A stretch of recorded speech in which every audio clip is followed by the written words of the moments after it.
এজিদ তখন একটি কোরআনের আয়াত পড়ে, অত ইজ্জু মান্তাসা অত জিল্লু মান্তাসা।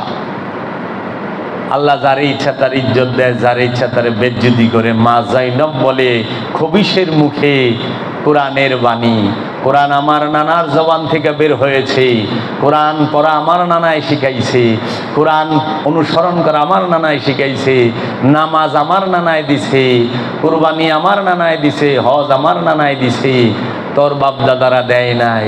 তুই সেই রসুলের আওলাদদেরকে কেটে তুই আসনে বইস, সিংহাসনে। তোর এই সিংহাসনে থাকা মাত্র 4 দিন তুই টিকবি। কি কইছে? 4 দিনের। তুই এই দুনিয়ার রাজা তো মাত্র 4 দিনের। তুই জহরে কহরে মরবি ইয়াজিদ। তোর উপরে আল্লাহর জহর আর কহর আসবো।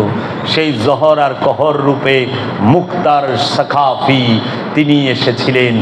আইসা জমের মতো টাইট দিছে, আর এজিদ তো গোড়ার থেকে পইরা মরে গেছে।